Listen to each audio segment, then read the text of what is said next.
Good morning, student. Today we'll discuss about the next topic of our chapter. In the previous section, we should discuss about the formation of alcohol and phenol. And now we should discuss about the last topic of this chapter, formation of ether. In this chapter, we should discuss about the nomenclature of ethers, physical properties, chemical properties of ether. Okay, beta. Firstly, ether. What is ether? Ether as the compound having O as a function group means in which two sides of O join with other R groups. Understand means क्या होता है इसमें कि जो oxygen होता है बेटा उसके दोनों तरफ आर ग्रुप जुड़े होते हैं. आपको पता ही होगा आर ग्रुप का मतलब क्या होता है. अल्काइल ग्रुप बेटा वो सेम भी हो सकता है और डिफरेंट भी हो सकता है. ठीक है.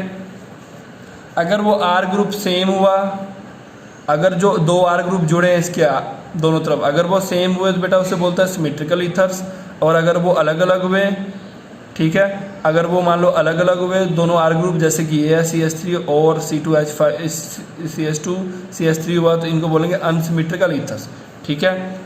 इसके नोमेनक्लेचर देख लो आप. जैसे कि इसे हम कैसे लिखते हैं. मान लो ये सेम है, ये सिमेट्रिकल ईथर का एग्जाम्पल भी और नोमेनक्लेचर भी है. अगर बेटा मान लो ऐसा हो, इसका मतलब क्या हुआ, इसे बोलेंगे डाईमिथाइल. दो मिथाइल ग्रुप है डाईमिथाइल और इसके करके इसको नाम क्या है ईथर. अब जैसे नेक्स्ट देखो CH3O CH3 इसको बोलते हैं बेटा इथाइल मिथाइल ईथर. आपको पता नहीं इथाइल मिथाइल अल्फ़ाबेटिकल ऑर्डर करके पहले E है फिर M है, नहीं तो ठीक है बेटा. तो रूल सारे फॉलो करने इनके नेमिंग करते वक्त भी. नोमेनक्लेचर ऑफ ईथर देखो, इसे बोलते हैं बेटा डाईमिथाइल ईथर. इसे हम बोलते हैं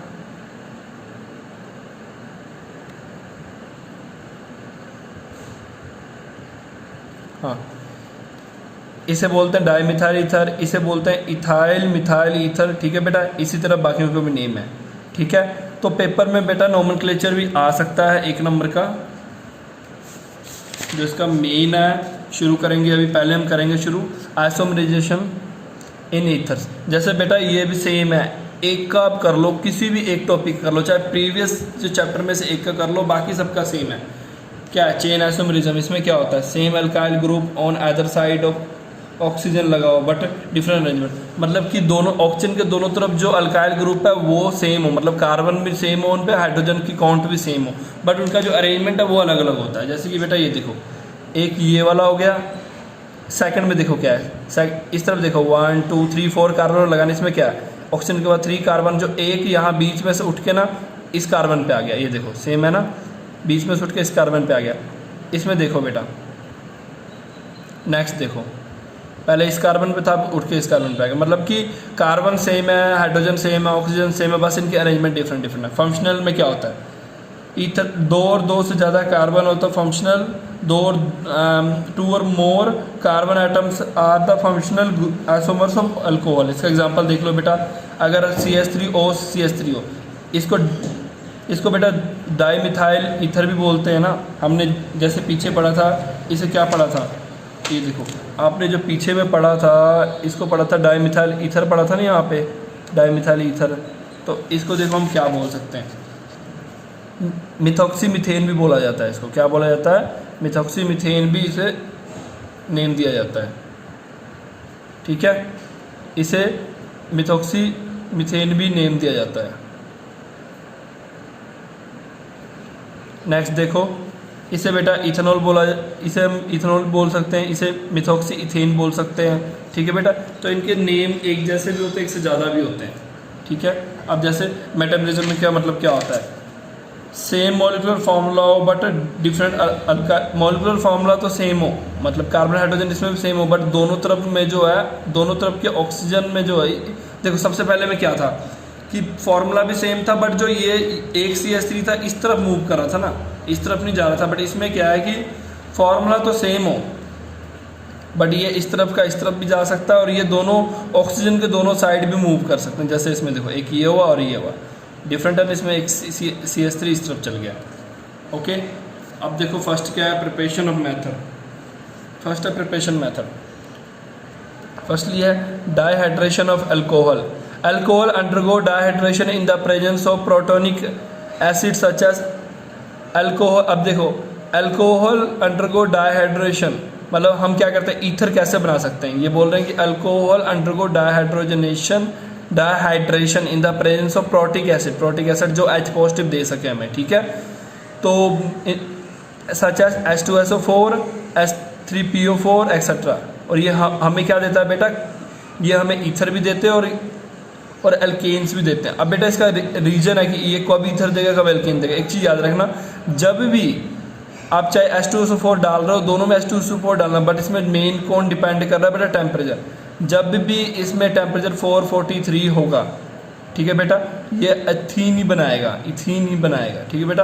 पर अगर आप टेम्परेचर को किसी तरह से इस पे कंट्रोल कर ले तो 410 से 413 440 तक भी, मतलब 410 से लेकर 413 केल्विन तक, मतलब ठीक है, अगर इसके बीच में आप किसी तरह कंट्रोल करके रिएक्शन कराते हो तो आपके पास हमेशा ही ईथर प्रोडक्ट बनेगा, ठीक है बेटा। तो इसी तरह देखो पीछे इन्होंने बताया हुआ है, पीछे देखो इन्होंने क्या बताया हुआ है कि द फॉर्मेशन ऑफ ईथर में भी accomplished by the formation of some amount of alcohol. Means क्या है कि इस रिएक्शन में क्या होता है, in order to avoid that this temperature, मतलब इस रिएक्शन में क्या होता है कि अगर टेम्परेचर को हम फिक्स नहीं करते हैं, सेट नहीं करते हैं, और थोड़ा भी टेम्परेचर इंक्रीज होता है, मीन्स कि 443 केल्विन पे जाता है, तो वो क्या बना देगा बेटा, इथीन बना देगा। मीन्स क्या है कि ए लार्ज एक्सेस ऑफ, और एक चीज़ क्या है कि इस रिएक्शन में large access of alcohol use होता है। इस रिएक्शन में क्या यूज़ होता है, लार्ज एक्सेस ऑफ क्या यूज़ होता है, इस रिएक्शन में large access of alcohol use होता है, ठीक है। जैसे कि आप देखो इसमें एक चीज़ और बताया गया है, क्या बताया गया कि primary method mainly used for the dehydration of primary alcohol, मतलब जब प्राइमरी अल्कोहल को करोगे तो या तो ईथर बनेगा या तो क्या बनेगा, अल्कीन बनेगा, ठीक है बेटा, वो डिपेंड करता है टेम्परेचर पर। But in case of secondary और टर्शियरी में क्या होता है कि दोनों चीज़ बनता है, ईथर भी बनता है और अल्कीन भी बनता है। हाँ, पर इसमें मेजर और माइनर होता है। मेजर और माइनर का तो आपको शायद पता ही होगा, पहले ही मैंने बताया था। मेजर मतलब होता है कि वो जो ज़्यादा क्वांटिटी में बने उसे मेजर बोलेंगे, जो कम में बनेगा माइनर बनेगा। जैसे देखो सेकेंडरी अल्कोहल लेंगे, सेम हीट करेंगे 413 पे, चाहे इसे सेकेंडरी और टर्शियरी को 413 पे ही क्यों ना हीट कर दो, पर इसमें थोड़ा सा अल्कोहल भी बनेगा, थोड़ा सा ईथर भी बनेगा, देख लो सेम। नेक्स्ट टेक्निक है, इसको बोलते हैं बेटा विलियमसन सिंथेसिस। इसको बोलते हैं विलियमसन सिंथेसिस। इन लैब क्या था, सिमेट्रिकल अनसिमेट्रिकल ईथर प्रिपेयर कर लेंगे हम किस मेथड से, विलियमसन। अब सिमेट्रिकल अनसिमेट्रिकल मतलब क्या हुआ, अगर ऑक्सीजन के दोनों तरफ same number of carbon hydrogen लगाओ तो उसको बोलेंगे सिमेट्रिकल, अगर डिफरेंट लगाओ तो उसको बोलेंगे अनसिमेट्रिकल अल्कीन, अनसिमेट्रिकल ईथर्स, ठीक है। रिएक्शन के लिए देखो बेटा ये वाला, अब ये देखो सोडियम इथॉक्साइड लोगे आप, इथाइल ब्रोमाइड लोगे, अगर जब इनको आप रिएक्ट कराओगे तो ये क्या बनाएगा बेटा, अब देखो इन दोनों की तरफ सेम है, मतलब क्या आएगा, डाइथाइल ईथर बनाया, मतलब कि सिमेट्रिकल ईथर बनाया। इसी तरफ सेम आप लेकर रिएक्ट कराओगे, इसमें दोनों तरफ डिफरेंट है, मतलब ये अनसिमेट्रिकल ईथर बनाएगा, ठीक है। नेक्स्ट है बेटा physical property. Physical property easy होता है सभी का, पर फिर भी हम पढ़ना तो पड़ेगा ही। फिजिकल प्रॉपर्टी क्या होता है, lower member of diethyl ether, methyl ethyl ether जो होता है वो गैसेस होता है, पर जो इसके हायर मेंबर होते हैं उनके लोअर बॉइलिंग पॉइंट होता है, ठीक है बेटा। जो लोअर मेंबर होता है वो गैस में एग्जिस्ट करते हैं, जो हायर होते हैं उनके बॉइलिंग पॉइंट कम होता है। डायपोल मूवमेंट मतलब क्या है, ईथर है स्ट्रक्चर, जो ईथर का बेटा स्ट्रक्चर होता है ना वो सिमिलर वाटर की तरह होता है। वाटर की तरह क्यों होता है, देखो बेटा वाटर क्या होता है, HOH होता है ना, मतलब कि इन दोनों तरफ सेम क्वान्टिटी। इसमें क्या होता है, सिर्फ इस तरफ दोनों तरफ कार्बन अलग होता है ना, बीच में तो ऑक्सीजन सेम है ना, चाहे ये है, तो मतलब ये वाटर की तरह ही होता है, बट इसके ना डायपोल मूवमेंट थोड़ा अलग होता है। और इसमें जो ऑक्सीजन होता है ना बेटा वो sp3 हाइब्रिड ऑक्सीजन होता है, ठीक है। sp3 हाइब्रिड ऑक्सीजन का आपको हाइब्रिड क्या होता है वो आपको पता होगा, 11th में हमने पढ़ा होगा। अब देखो बेटा डाइथाइल ईथर का जो बॉन्ड एंगल होता है, मतलब COC का बॉन्ड एंगल जो होता है, ये वाला COC का जो बॉन्ड एंगल होता है बेटा वो 11.7 डिग्री होता है, 111.7 डिग्री होता है। और अगर आप इसकी बॉन्ड लेंथ मतलब की बात करोगे तो वो 141 पिकोमीटर होता है, ठीक है। और ये सेम होता है अल्कोहल की तरह, ये सेम होता है अल्कोहल की तरह, ठीक है बेटा। इसका बेंटर एंगुलर स्ट्रक्चर होता है। और डाइथाइल ईथर का डायपोल मूवमेंट 1.3 डिवाई होता है, और डाइथाइल का 1.18 डिवाई होता है, ठीक है। अगर बॉइलिंग पॉइंट की बात करोगे तो आप इसमें क्या होता है, ईथर्स का लो बॉइलिंग पॉइंट होता है और ये लोअर देन अल्कोहल होता है, ठीक है। बॉइलिंग पॉइंट इसका कम होता है, अल्कोहल से कम होता है। सॉल्युबिलिटी की बात करोगे तो बेटा ये अल्कोहल की तरह ही पानी में मिक्स हो सकता है, जैसे अल्कोहल मिक्स होता है वैसे इसकी सेम सॉल्युबिलिटी होती है, ये पानी मिक्स हो जाता है। डेंसिटी की बात करोगे तो ether has lighter than water, ठीक है बेटा, पानी से हल्का होता है ईथर।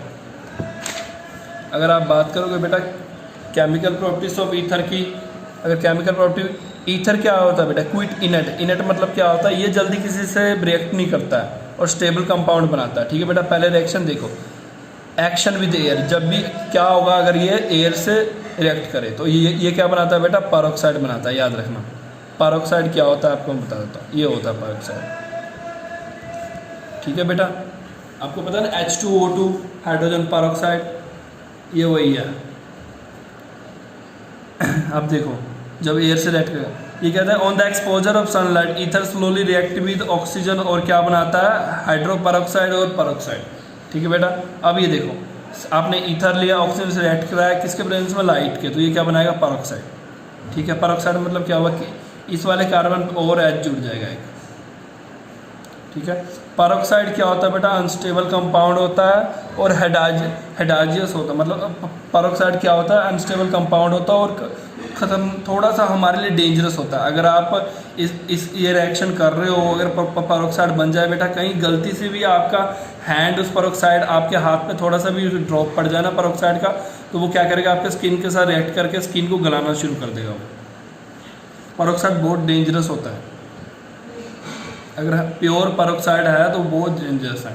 हाँ, अगर उसे डिल्यूट करते जाओगे, पानी मिलाते जाओगे, तो जो जख्म हो जाता है ना बॉडी पे, कहीं कट लग जाए, जख्म हो जाए, तो उसको साफ करने के लिए भी डॉक्टर्स थोड़ा स्टार्टिंग में थोड़ा कॉटन पेरोक्साइड डालते हैं, पर वो प्योर नहीं होता है। प्योर मतलब क्या होता है कि वो 5% पेरोक्साइड होता है, मतलब कि अगर आप 100 ml पेरोक्साइड बना रहे हो तो उसमें क्या करोगे, 5 ml आप मिलाओगे पेरोक्साइड और 95 ml क्या मिलाओगे, वाटर, तो उसकी जो पावर होती है वो काफ़ी कम हो जाती है। वो पेरोक्साइड वहाँ यूज़ करते हैं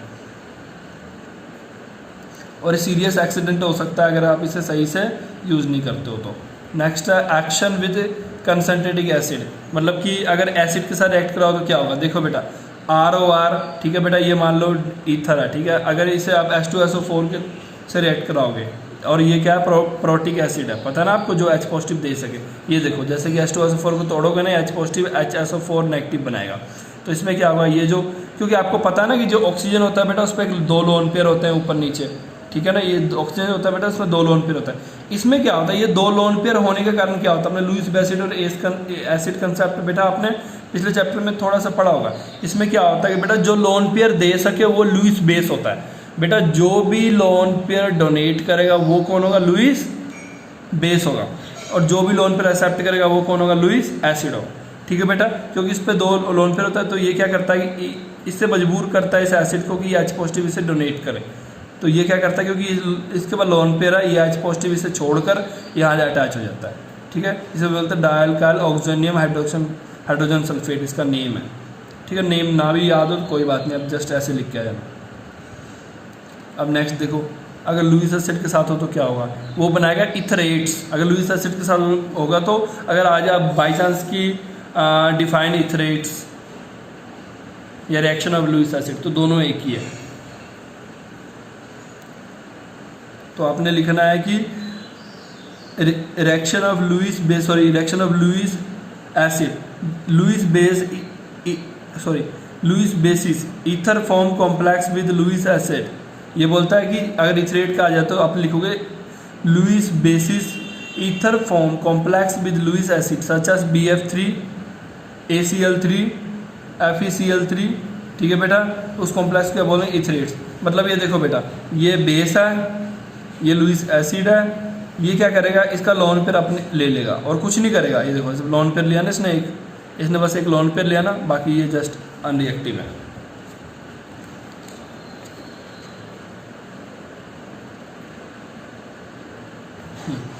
नेक्स्ट देखो, reaction of involving CO bond cleavage हो, मतलब अब मान लो कि हम क्या पढ़ते हैं, ये तो CO बॉन्ड, अगर कोई एक CO बॉन्ड टूट रहा है इसमें से, ये वाला चाहिए, ये वाला, ठीक है, क्या होगा?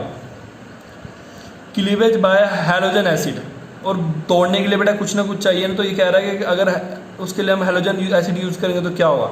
जब भी cleavage bye halogen acid use करोगे तो बेटा एक चीज़ याद रखना कि उसके लिए कंडीशन बड़ी ड्रास्टिक होगी। ड्रास्टिक मतलब कि बड़ा कॉम्प्लेक्स सा कंडीशन क्रिएट करना पड़ता है, तभी जाके ऐसा होता है।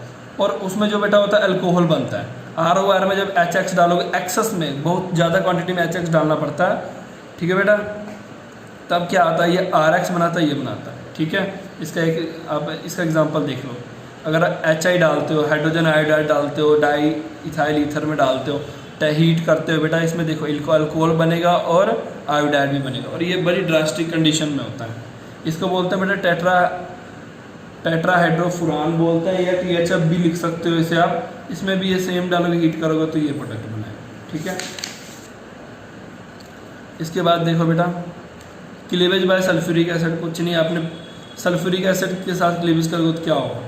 इसमें क्या होता है कि हम ईथर लेते हैं, वाटर लेते हैं, सल्फ्यूरिक एसिड लेते हैं, और जब ऐसे आप हीट करोगे क्या होगा? आपने पीछे पढ़ा था ना, अगर जो बेटा ये H पॉजिटिव देता है ना सल्फ्यूरिक एसिड, इसके क्या करता है, ये H पॉजिटिव देने वाला बेटा कौन हुआ? प्रोटिक, मतलब जो H पॉजिटिव दे, और जो ना दे वो एप्रोटिक होता है, ठीक है। ये क्या करता है, इसका H पॉजिटिव लेकर यह अल्कोहल बनाता है, ठीक है, क्योंकि OH होता है ना, ठीक है बेटा। तो इसमें क्या करता है, ये OH लेकर, मतलब ये R यहाँ जाता है, यहाँ पे एक H जुड़ता है इसके साथ, और ये ROH अल्कोहल बनाता है, ठीक है।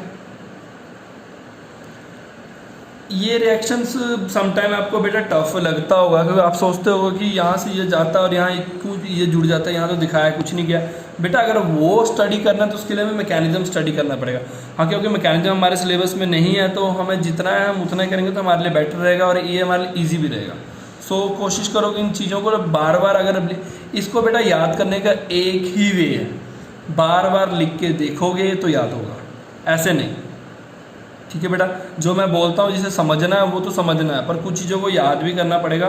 तो साइंस बेटा, केमिस्ट्री का यही खेल है कि क्योंकि +1 में थोड़ा लिमिटेड सिलेबस होता है आपका, क्योंकि आप हमारे पास ही रहते हो, तो हम चाहते थोड़ा बहुत कट शॉर्ट कर सकते हैं, बट +2 में ऐसा नहीं होता बेटा, हमें सारा सिलेबस कराना पड़ेगा, कोई पेपर कहाँ से आ जाए वो हमें नहीं पता, ठीक है। ये और ये मतलब क्या कहते हैं, क्या कह रहे हैं, cleavage with phosphoric pentachloride PCl5 बोल रहे हैं। इसको PCl5 से रिएक्ट करेंगे, हीट करेंगे तो हमारे पास ये प्रोडक्ट बनेगा, ठीक है। अगर एसिड क्लोराइड के साथ रिएक्ट करेंगे तो हमारे पास ये प्रोडक्ट बनेगा। अब देखो थोड़ा सा हैलोजनेशन का मतलब क्या हुआ। हैलोजनेशन का तो आपको पता ही है, हैलोजन के साथ रिएक्ट करेगा तो मतलब कि ईथर हैलोजन के रिएक्ट करे तो क्या हुआ। देखो बेटा, हैलोजन से रिएक्ट करके क्या आएगा, आपने क्लोरीन डाला, हैलोजन है ना, तो ये एक पोजीशन पर लग जाएगा, दोबारा क्लोरीन डालोगे तो वो एक और पोजीशन पर लग जाएगा। इसे बोलते हैं कि 1,1 डाइक्लोरो ईथर, ठीक है बेटा।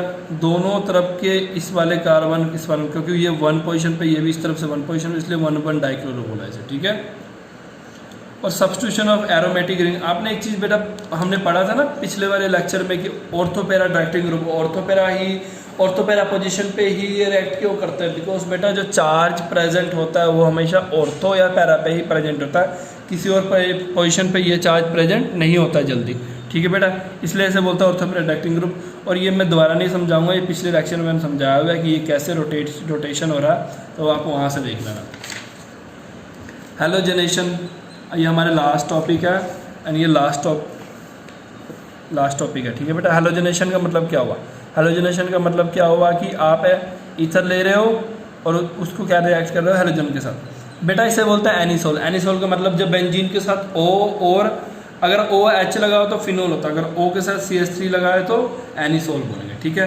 जब इसमें Br2 डालेंगे और CH3COH डालेंगे तो बेटा क्या होगा कि जो ये तो सेम रहेगा, बस इस पोजीशन पे Br लग जाएगा, इस पोजीशन पे, या देखो ऑर्थो पे या पैरा पे, ये देखो ऑर्थो या पैरा पे, मेटा पे कभी नहीं रिएक्ट करेगा क्योंकि यहाँ स्टेबल कंपाउंड बनता है, बिकॉज यहाँ चार्ज स्पीसीज नहीं होता। ये क्वेश्चन आएगा तो आप अटैम्प्ट कर लेना, मैंने पिछले लेक्चर में कराया हुआ है ये क्यों नहीं अटैक करता यहाँ पे, ठीक है बेटा। ये माइनर में बनता है, ये कम क्वांटिटी में ये बनता है, जावा में ये बनता है। अब ये फ्रेडल क्राफ्ट रिएक्शन मैंने पीछे कराया हुआ है, तो यहाँ से करना है, तो अगर आपको ये इजी लगता है तो ये लिख सकते हो पेपर में। देखो बेटा, Friedel craft reaction naming reaction है, तो उसमें आप एक तरह का क्या होता है, आप कोई भी रिएक्शन लिख सकते हो, ये भी लिख सकते हो, पिछला भी लिख सकते हो, अगर नेक्स्ट चैप्टर्स में आएगा तो वो भी लिख सकते हो, कोई भी लिख लो, आंसर सबका सेम है। ठीक है, सभी ठीक है।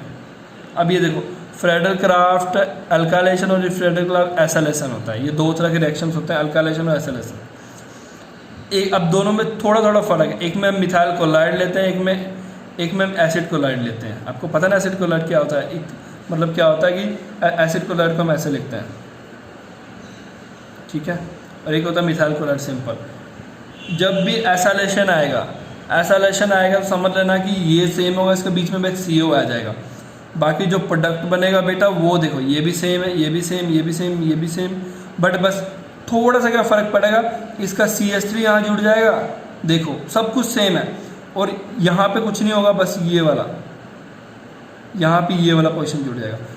क्लोरीन दोनों में निकलेगा, इसमें ये पोर्शन जुड़ेगा यहाँ पर और यहाँ पे, इसमें ये पोर्शन जुड़ेगा यहाँ और यहाँ पे, ठीक है, ये हो गया आपका। और नाइट्रेशन का मतलब तो आपको पता ही है, HNO3 डाला, HSO4 डाला, तो इसमें NO2 यहाँ लग जाएगा, इसमें एक मेजर बनेगा, एक माइनर बनेगा, ठीक है बेटा।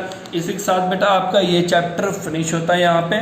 तो अभी तक अब अगर आपको कोई भी टॉपिक में कोई भी प्रॉब्लम है तो बेटा मुझसे पूछ लेना, बिकॉज इसके बाद हमने ऑर्गेनिक नहीं करना है कंटिन्यू, अब हम पीछे जाएंगे, कोई और चैप्टर शुरू करेंगे नेक्स्ट लेक्चर ऑनवर्ड से।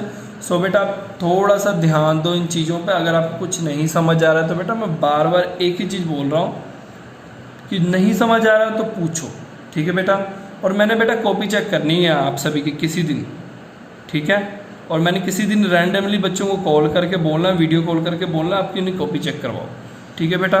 तो आपके 20 नंबर मैंने कॉपी से लगाने हैं। मैं क्लियर कर देता हूँ बच्चा, कॉपी बनाओ, मुझे पता है कि बड़े क्लास में हो, बट बेटा कॉपी थोड़ा सा अपना मेंटेन करते रहोगे तो नोट्स अपना बनाते रहोगे तो बेटर रहेगा। मैं टिक लगा रहा हूँ, क्या जो टिक लगाता हूँ आपने वही रिएक्शन करना है, ठीक है बेटा, ठीक है, और जो नहीं लगाता हूँ वो नहीं करना है आपने, ठीक है। तो मैं अब टिक लगवा रहा हूँ, मेहनत कर रहा हूँ आपके लिए, एक घंटे आधा घंटा का वीडियो बनाना बेटा, एक टेक में आधे घंटे का वीडियो बनाना ईजी नहीं होता, वो आपको भी पता है। ये जो वीडियो मैं बनाता हूँ ना 1 टेक में हाफ एन आवर का, सोच लो कि मैं इसके लिए 2 घंटे 3 घंटे पहले बैठ के खुद पढ़ता हूँ, ठीक है बेटा। अगर मैं पढ़ता हूँ तो मैं उम्मीद रखता हूँ आप भी पढ़ो। मैंने आप सरप्राइज टेस्ट लेने शुरू कर देने, साथ में मैंने रैंडमली किसी बच्चे को कॉल करना है, क्वेश्चन पूछना है, और वही आपका टेस्ट होगा, क्योंकि एट ए टाइम मैं अगर ग्रुप में भेजूंगा तो आप नकल मार के कर लोगे, बट रैंडमली सीधे क्वेश्चन पूछूंगा रीजनिंग टाइप, तो आप नहीं बताओगे तो बेटा मैंने 0 लगाई जाना, मैंने कहना कुछ नहीं, बस 0 लगाई जाना, ठीक है। सो बेटा मैं बार बार कह रहा हूँ, मेहनत करोगे तो बहुत अच्छे नंबर ले लेंगे हम मिलके। मेहनत दोनों ने करना, आपने भी मैंने भी, मैं तो कर रहा हूँ, आप देख लो। आपको नहीं समझ आ रहा तो बेटा मैं बार बार कह रहा हूँ पूछो, जो प्रॉब्लम आ रहा है मेरे से डिस्कस करो, ठीक है। एक बार हैबिट बन जाएगी फिर तो केमिस्ट्री ईजी है। ओके बेटा, थैंक यू फॉर टुडे।